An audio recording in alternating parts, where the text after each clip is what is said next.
Hey everybody, welcome back to the channel. Today we have a very special guest, the head of economic development for League City, Mr. Scott Livingston. Scott, we're very appreciative that you came back and gave us some time to sit down and talk about some of the great things that are going on in our backyard, essentially. When you think of things like the statistics that stand out for League City, the one of the top five safest cities in the state of Texas. You talk about average income being over 140,000. You talk about low tax rates, high quality of life.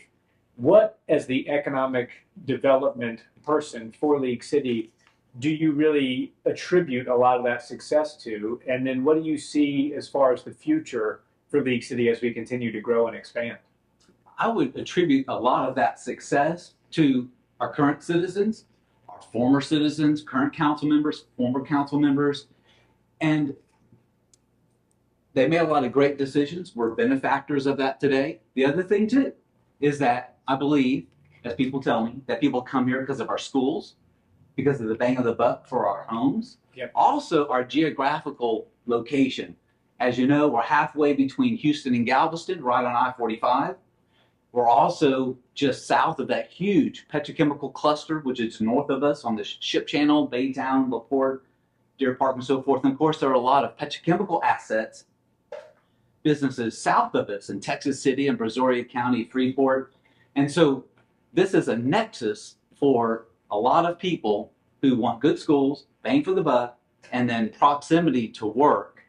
And if they come here for all those reasons, but I think they also come here as well because of our parks, our quality of life, proximity to Galveston Bay, Galveston, Clear Lake, and all those things. Yeah, absolutely. And it's the number 15 fastest growing city in the entire United States. And so I think a lot of the things that you mentioned certainly factor into why this area is growing so much. And Deb, we sell real estate in this area. This is where our office is located, right in the heart of League City, right on Main Street. Yeah. And there's that real hometown feel. They have Christmas parades here, all the events that take place up and down Main Street and in the greater League City area. We also have the proximity to Clear Lake, so you can live that boating, fishing lifestyle if you want to. So a lot of really great things. And given the fact that it's one of the fastest growing cities in the country, Scott, how do we, I think a lot of concern that Deb and I hear with a lot of these people moving in and a lot of the folks that are selling their home is we love League City. It's great for the reasons that you mentioned. And more people doesn't necessarily mean, less quality of life, but how do we mitigate growing and expanding and continuing to flourish with not getting overcrowded? And what are some of the things that are in the works to try to make League City as it grows still be that really great hometown sort of feel? Great question. Great question. So I'll do my best to answer all that. I think a lot of it has to do with community engagement. Yes. Participation. I know our communications team, community engagement team, they send out surveys. They want to understand the sentiments of the community. That's foremost. Second of all is electing good leaders. And we've had good leaders, but continuing to have good leaders is very, very important because they're the ones who make decisions about the schools and about the city and our tax rate and capital projects and where to put money, where to make investments, things like that. Water, roads, drainage, things that are important to our quality of life. The other thing that's important is managing that growth. Part of managing that growth is managing expectations. Some of that means, again, community engagement, understand what the community wants, what they're willing to pay for, prioritizing needs and wants. Part of that management in terms of managing growth is zoning. What does the community want in the way of uses? Where do they want it? And then part of that managing the growth has to do with our development standards, our ordinances, what we allow to be built, how it's going to be built, the way it looks, the quality of it. I know sometimes people, particularly developers, will tell me it's this or this about League City in terms of difficulty or cost or whatever. And I understand it to a degree, but there's also a point at which the people of League City are proud of that quality of life. They don't want it to deteriorate. They either want it to stay the same or to improve. Yes. And so by the time you take all those factors into consideration, by default, not by intent, but by default, it ends up kind of slowing down the development process. And part of that is a desire for quality, to be intentional and deliberate, to make sure we have quality development. Because once you build it, it's going to be there for 1 or 2 generations before you redevelop it. So I hope I answered your questions, but that's kind of the plan to maintain, if not improve, a quality of life. Go ahead. Yeah, and while we're on that topic, let's talk about development a little bit. So I know back a couple of months ago, you mentioned 694 new home starts with 11,000 in the pipeline. And that's just in the last year.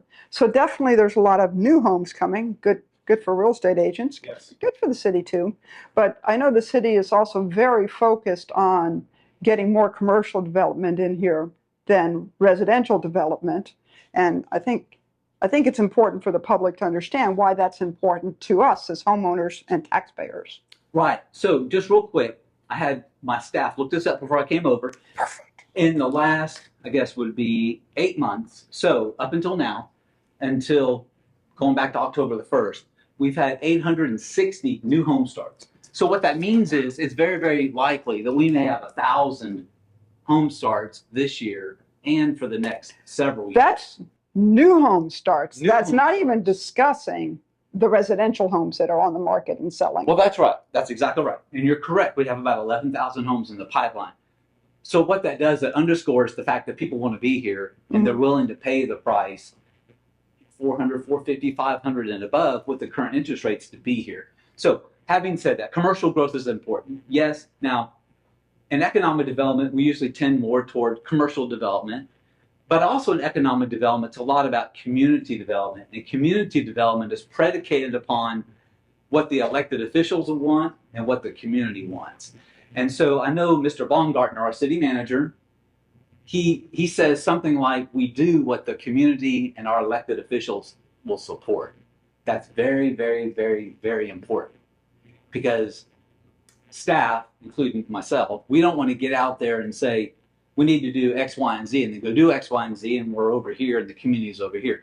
Now, having said that, back to your point, I am a big proponent of commercial growth for a lot of reasons. One of the reasons is that it's been verified through studies. Not always, but most of the time. When you have communities, it costs more for governments to serve residential development.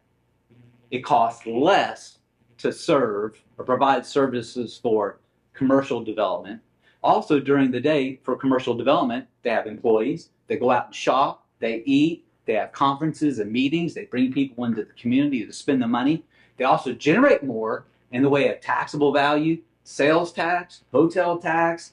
And so by the time you take into consideration that they require less in the way of services that cost less, but it costs more to serve a house, you've got that savings. And then again, all the additional taxes that those businesses generate, plus again, the daytime employment, not only of people coming into your community, but your own citizens, then that cuts down on congestion.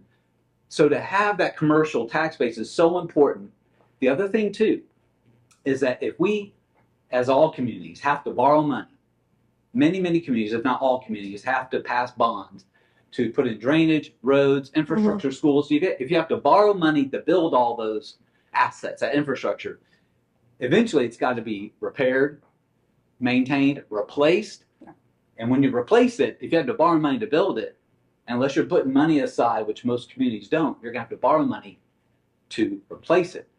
And by that time, your community's older, your homes are older.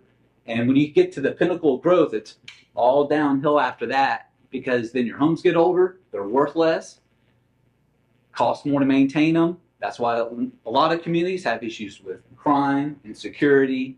Then your taxes go up. Then you get urban sprawl. So, I wanna just interrupt you 1 second to say, when you say a lot of communities, have problems with that crime.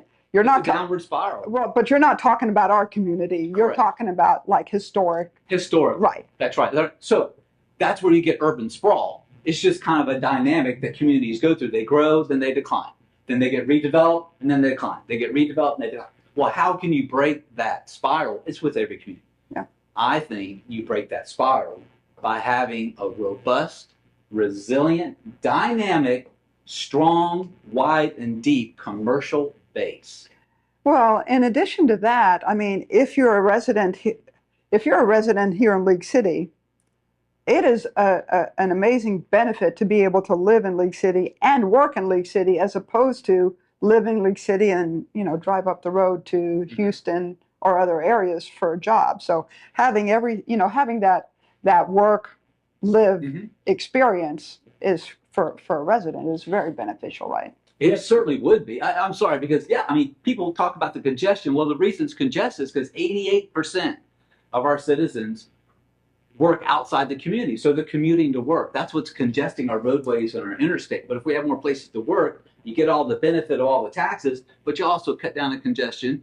And then your quality of life is better because your commute is not an hour and a half one way and an hour and a half back. Your commute might be 15 minutes to work and 15 minutes back. Yeah. Exactly. And Scott, talking about some of the commercial development, I know League City right now was very heavily skewed on the residential and less so on the commercial. Is there a perfect balance, so to speak, of this much residential to this much commercial? And if you could produce a percentage of each to be an ideal community, what would that be? And then also, what types of commercial developments are we talking about? Because obviously, if we're talking about expanding and building 11,000 new homes, that's a lot of new people who are going to want to eat at restaurants. They're going to want to work out in gyms. They're going to want to go to church. They're going to want to get their hair and nails done. They might even want to work here, as you said, in the community without having to do that commute. So some office space will probably be essential as well. What ratio do you see as being ideal for League City as we carry on into the next decade? And then what types of commercial spaces are we talking about? Okay. As an economic developer, and in fact, I've actually heard someone on council say this, and I think it's an aspirational goal. That's just my assessment, and that is to aspirationally, hopefully, ideally, get our tax rate down to zero. How do you do that? Well, if you bring in some data centers and some multi-billion-dollar commercial businesses, you can do it. It's very unlikely, but as an economic developer, that's kind of my goal. Yeah. Is to bring in enough so that we don't have any property taxes. So, having said that, again, as an aspiration, I love for our commercial tax base to be 60%, residential 40%. Right now, our commercial tax base is 20%. And no, let me back it up. 20% commercial, right? 80%. Yeah, let me back up. Yeah, you're right. Right now, it's 20% commercial, 80% residential. What I aspirationally like for it to be is 60% residential, the 40% commercial. Right. Okay. More realistically, it's probably be 70% residential, 30% commercial. Interesting. That's probably the maximum where it could be. Again, that's assuming we don't get any major multi-billion-dollar projects, but you never know. And we've had some discussions with some big projects, so you never know. We could get lucky, but that's more realistic. And then in terms of the uses, I think integrated mixed-use development with the office, the retail, the restaurant, the entertainment, the residential, the place where you can take your dog for the spa, Yeah. get your nails done. You can go and get something to eat, something to drink. That type of integrated mixed-use development, I think, is going to be key for us in terms of quality of life and bang for the buck in terms of taxable value, because it can also be vertical. We're not going to have dirty industry, if you will. Maybe light manufacturing, maybe office industrial flex. Light manufacturing or assembly makes sense. I think we'll won't have containers. Probably not likely to have lots of trucks. But even though that's allowed, is distribution that is allowed. And then, let's see, and then on the west side, I know we'll talk about that a little bit more in a minute, but on the west side, I know we have to be somewhat cognizant of the density of any development because of all the hydrology out there. In other words, it's flatter. We know we have to provide for more drainage and retention. Yep. Right. So that's going to limit the density. The other thing, too, is I've heard in the planning engineering department, they say, okay, yeah, but if you stack it, which I like, that's more value per square foot. But if you stack it, that still puts demands on the pipes. Yes. The sanitary and the water. So we still have to be cognizant of that demand constraint, and that's part of managing the growth. Well, you mentioned West League City, and so I think it's a good segue into talking about that. We have Highway 99 that's coming in on the west side of the city. And there's a lot of new development. Deb and I were talking the other day about how, as long as we've been in the real estate industry, we have not seen this many inventory homes being built and put on the market by these new home builders. And I think that's a real signal that these multi-million and sometimes multi-billion-dollar home builders that are national home builders are putting that much of their resources towards developing inventory homes in this area, that they see where League City is headed in the future. So can you talk about 99, what the plans are for that, how it's going to develop out in a way that's practical to keep down congestion, but also beautiful in terms of like what's there and what's available for the citizens of that part of the city to utilize, and just your thoughts on West League City and its development, both commercial and residential? Yes, great question. So the Grand Parkway is scheduled to start being under construction in first quarter of 2027, something like that. And there was an article in the paper recently, and it was called League City Residents Weigh In on West Side Development. And it was actually published by the Galveston News. And I want to quote something out of here, or actually paraphrase. But they basically say that the undeveloped area, which you're talking about, that'll be along the new Grand Parkway, is zoned residential. And they basically talk about the need for commercial. And the reason I want to quote that is because in discussions I've had with our planning department, they would say, yeah, but there are PUDs out there. There are residential PUDs, planned unit developments. And in those PUDs, there are requirements for commercial development. So there is the vision for residential and commercial development out there, even though when you look at a zoning map, it looks like it's all residential on the surface. But be that as it may, right now, the City of League City is partnering with LJA Engineering. We're paying them as a consultant to help us put together the Western League City Regional Master Plan. Basically, what is development going to look like along that corridor? How much of that land is going to be residential? How much of it's going to be commercial? What type of residential? How dense? What type of commercial? How dense? Where are parks going to go? Where are schools going to go? Where are open spaces going to go? Where's drainage and detention going to go? How is it going to have a high quality of life and a good feel? How is it going to be at or above the current quality of life that we have come to expect in League City? So as part of that, the communications team and community engagement team basically put together a survey through League City Listens. And in fact, they've got a website that is on League City Listens. Talk about League City Listens real quick. Yes.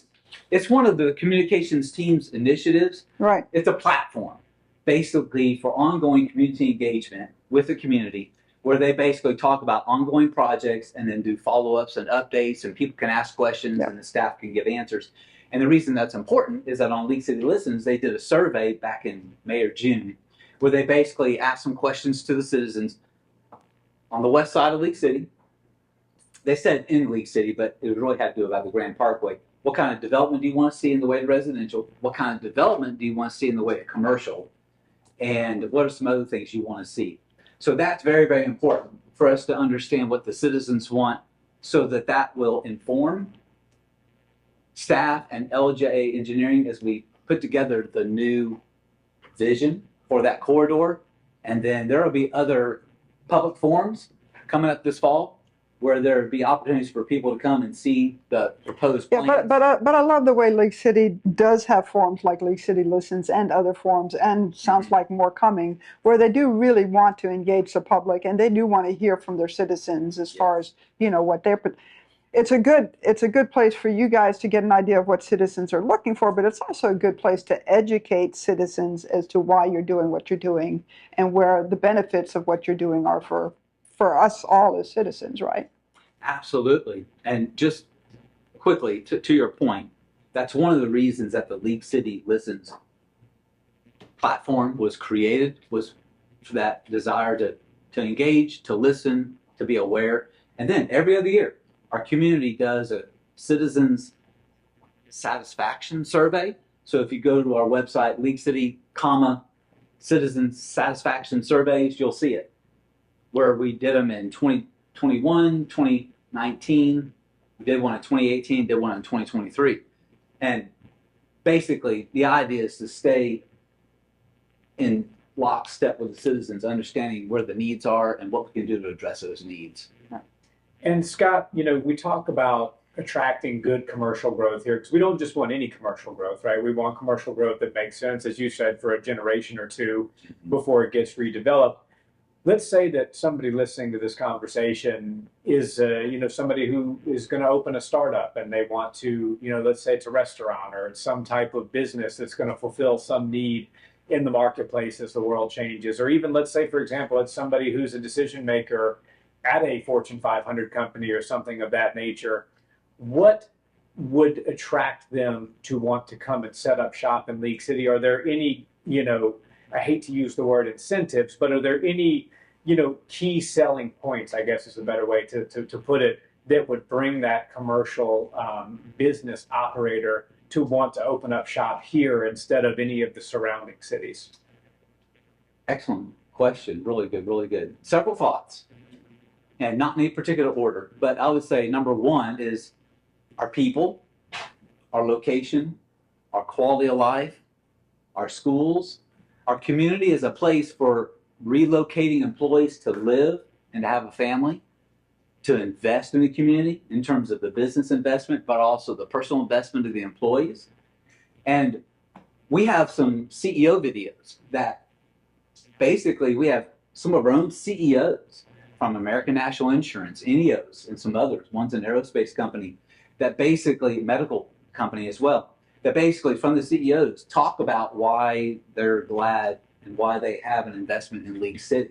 So you go to leaguecityedc.com and then it's on the front page, scroll down. But the other thing too is that we do have incentives. We call it public participation or investment. It's almost always in infrastructure. It's in commercial buildings and facilities, things that if the company gets bought out or God forbid they go bankrupt for some reason, that those assets will stay in the community and help develop the community from the grassroots up. So we do have programs for that. The other thing too is the buzz factor. We've got a project right now called Project Rio, and it basically is for a hotel convention center partnering with the state. We would work to integrate that with the University of Texas Medical Branch, right on I-45. Basically, it would be a buzz factor type of mixed-use development that would create opportunities for people to not just live here, but to play here and work here and bring people in from the outside for art and entertainment, things like that. And the reason we're going after that project, or we've been working on that project for the last few years, is because we know how much it is for the people that are here, but also as a way of attracting businesses to come here as well. And my last point, I tell people that, look, Exxon's got its world headquarters at the intersection of the Grand Parkway and I-45 on the north. Well, we're going to be at the intersection of the Grand Parkway and I-45 on the south. Yeah. Why could we not get something like Exxon or just as big or bigger? Why not SpaceX? Why not?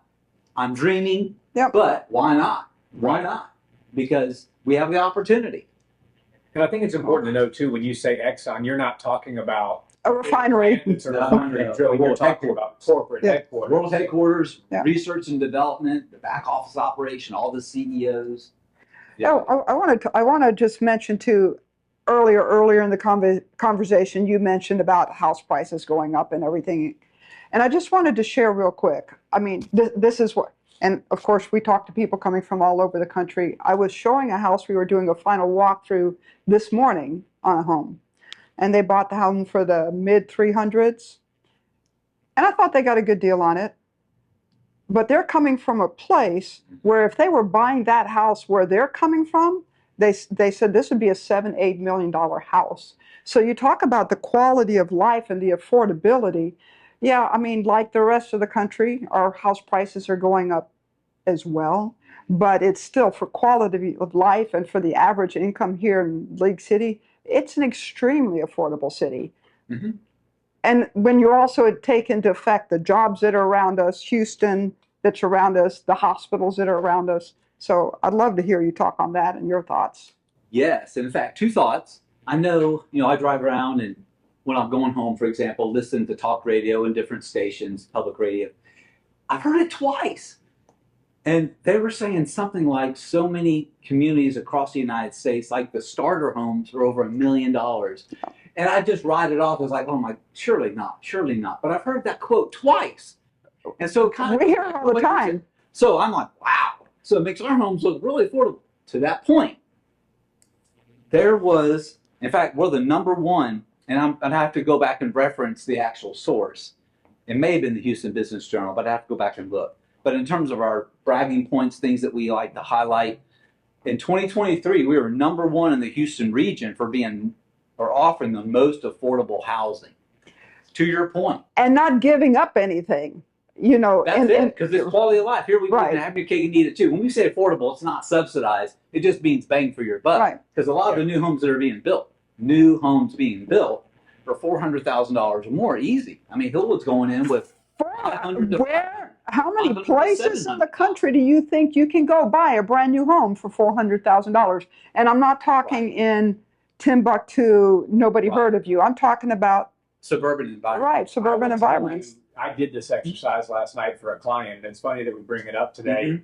There are new construction homes in League City that I saw with a 77573 zip code tied to them that are less than 300,000. So I'm talking about a brand new 2024 build Yeah. home in the city of League City for $290,000, which to me is staggering because when you Mhm. talk about the median income being Right. 140 and above and the home prices being where they are, I mean, this conversation is largely about League City, but I think Texas as a whole, that's why we're getting an influx of people to this state, because what the economic opportunity of what type of money and career you can have for yourself here compared to what the cost of living is. You know, if you were to Right. compare that to California, yes, you can have that C-suite job. Yes, you can make well into the six figures, but at the same time, you're going to be paying $1 million for a dilapidated old house that's, you know, 2 miles from anywhere that you'd like to live. So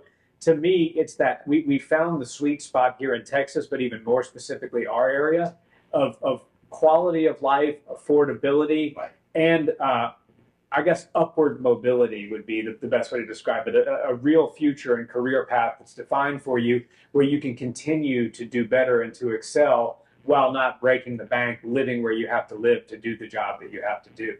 Right, that's right. And I think I've heard a governor talk about the importance of minimal or less regulation. Yeah. And less in the way of taxes. So I think our state legislature is trying to minimize the amount of taxes in the state. So I want to put that plug in there. And the other thing too,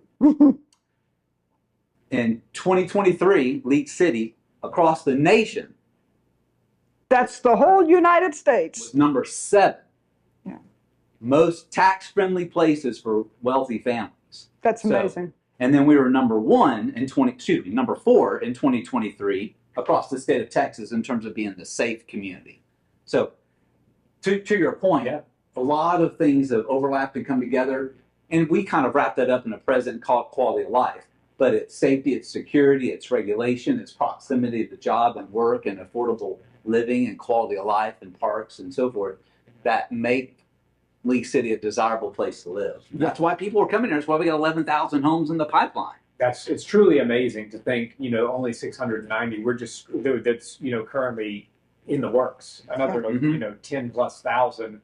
We're barely scratching the surface. And, you know, we can sit here and talk about all of the amazing things that League City's got going for it, you know, for another 2 hours if we wanted to. But I think in order to be fair and balanced, so to speak, what as the head of economic development for League City, do you see as being a potential challenge that we'll have to overcome in the next 10 to 15 years from a city perspective, you know, and to how are you and your department trying to help mitigate that, walk us through it? Couple of thoughts. One is the growing pains. We're at 120,000 in population. We anticipate that we'll be at 200 or 220,000 in population. That means we have a lot more people that are going to move here, and they're going to be moving from other communities and in many respects from other states. And so they're going to have some of their own ideas about what it means to have a quality of life. So understanding what the impacts may be and therefore the changing priorities of the community might be based upon those new people that are moving in. if they're engaged, if they vote. Okay. The other thing too is that there was an article written that talks about cities that will explode in population by the end of the century.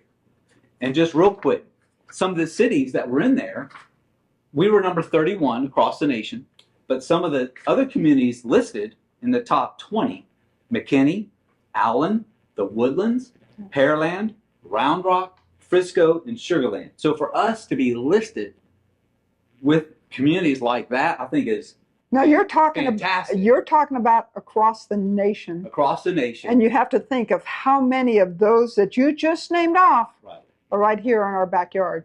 That's exactly right. And they're highly desirable.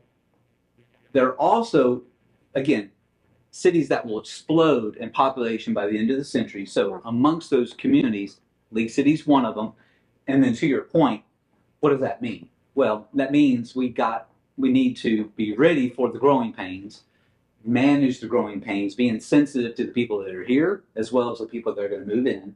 And then, so that's number one. Number two is the changing priorities. As an economic developer and community developer, that's my concern is, okay, we're going to grow from 120,000 to 200, 220,000. Almost inevitably, we're going to have some changing priorities. So being able to remain engaged with the community, to understand when the community pivots and what they want to do next is going to be important. Yeah. It's just part of the growing pains and managing those expectations, and then being strategic in our focus of where we spend money and dollars and so forth. It seems almost like, in summary, just keeping your finger on the pulse of what the Yes. community wants. Right. And, you know, like any living, growing person, when you're in your 20s, your priorities are one thing. And then as you Right. grow and develop as a person, they change. And a city is kind of malleable. And that's, people think of a city being this fixed thing. This is what League City is. This is the way that League City citizens, prefer to have this, and they vote this way and they do that. But in reality, it actually does change over time. Could you put, I know it's hard to estimate, but could you put some sort of estimation on what time frame we're looking at to be up to 200,000+ citizens? Oh my gosh. No. I just an educated guess, maybe 20 years. Certainly within 30 years. So it's controlled growth. It's not like next year we're going to have all of a sudden. That'd be tough. Yeah, it's definitely controlled growth. And we like the term managed growth. And the reason I say that, we have a city manager who's a civil engineer. Our executive director of development services is a civil engineer. And we've got an abundance of planners. We've got an abundance of project managers.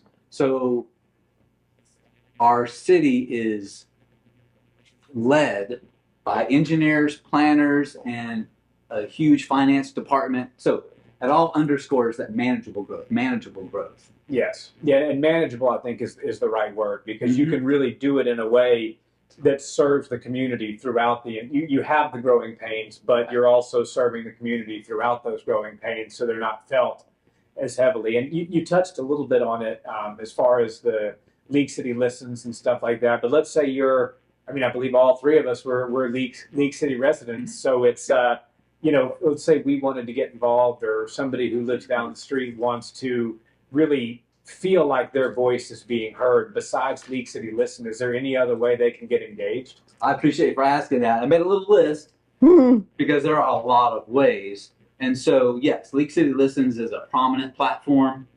And to your point, citizens may apply to serve on a city board or commission. They could also attend board and commission meetings. They can also run for political office, to run for city council. They could also attend city council meetings and register, means sign up to speak during the public comment period for up to 3 minutes. That's important. That is definitely public engagement. They can also participate in different League City Listens initiatives. And then, of course, they can stay informed about what all is happening in League City. There's a lot. So, for example, we've got the city's Facebook page. We've got the city's YouTube channel, Twitter page, or Twitter channel. X, as they call it. X, X. All right. LinkedIn, City Matters, which comes out on a quarterly basis. We've got our Comcast channel, which is channel 16 on cable. Also, they can subscribe to our City Manager's Weekend Review. Just go to League City, City Manager's Weekend Review. You can look at all the old issues. They come out weekly. They're electronic, and of course, get them on a weekly basis. It's got everything in there from dogs, grass, trash, public art, elected office, new projects. There's even an interactive capital improvement projects list, roads and drainage and bridges and everything else that we're doing. Let's see. You can also go to capital projects, update on the project management department's webpage. Let's see. I think that's pretty much it. So there's Only about a dozen ways to get involved. There's a lot. And of course, from time to time, there will be invitations to come to community forums or public forums because we want the citizens to be informed. We want them to be engaged. And before I forget, one of the things is that in that citizen satisfaction survey, we've done it, I think, 3 times now. One of our bragging points is that we're in the top 10% across the nation for this satisfaction survey statistical group that basically works with communities and does these surveys. We're in the top 10%. That's impressive. Top 10%. And what does that mean, top 10%? Top 10% in terms of overall and amongst all large cities in the United States in terms of knowing what our business is and taking care of our business and being highly rated by our citizens. Our satisfaction rate was in the 90s, which is in the nosebleed section of citizen satisfaction surveys. That's incredible. That means we're doing a good job, but in my humble opinion, it means we're also listening and getting better and addressing, and like you said, keeping a finger on the pulse, but using that information as important feedback to inform, as what I perceive to be council's changes in direction regarding dollars that need to be spent and invested in the community to improve our quality of life. And of course, our city manager and staff look at those citizen surveys as well. Yeah, and Scott, I would be remiss if I didn't ask, as being the head of League City's economic development and a fellow League City resident, what's your favorite thing about League City? What drew you here? Why do you love it? Why are you passionate about doing the job that you do? I would say it's the people. I would definitely say it's the people. And what I mean by that is, I'm a Texan, born and raised in Texas, 8th generation Texan and so forth. So obviously I'm proud of Texas. Yeah. But what is it about the people in League City that stands out? I would say it has to be our resilient nature and our willingness to help one another. And I think part of that is because, number one, we're in Texas, which means friendly. Part of it is we're very much about doing things by ourselves. If someone can't do something, then we'll help them. They got to do their own, but we'll help them. They'll help us. So we're very neighborly. From time to time, we have storms and floods and hurricanes. It's just part of the function of living near the coast. Part of that resilience is putting money into infrastructure to mitigate chances like that, which we've done. But that aside, when neighbors help neighbors and they learn how to live in the midst of those storms, because it's a beautiful area down here. It's clean and it's green because we get all the rain. Sometimes we get the hurricanes from time to time. But that's just part of the quality of life. And last little tidbit. After one of our previous hurricanes, I was driving around in my vehicle taking pictures so we could report some damage and so forth. Anyways, I was shocked. I went from one neighborhood to the next, and people were out there just cleaning up their yards, just raking leaves and debris that had been blown off. Within an hour or two after the hurricane passed. Literally. I was shocked. I saw people helping other people. I saw old people with canes cleaning up their yards, and the neighbors helping them. I was shocked. It was like a block party. Yeah. And so I was also shocked to see how quickly they pushed all that stuff out to the street. In the morning we had a hurricane. In the afternoon we were cleaning up our yards. It was crazy. That's it. And block party. Yeah. And then one of our other, assistant city managers said that is not common. Yeah. Because that individual lives in another community and said that is not common. They're waiting for the city to come around and pick up their trash for them.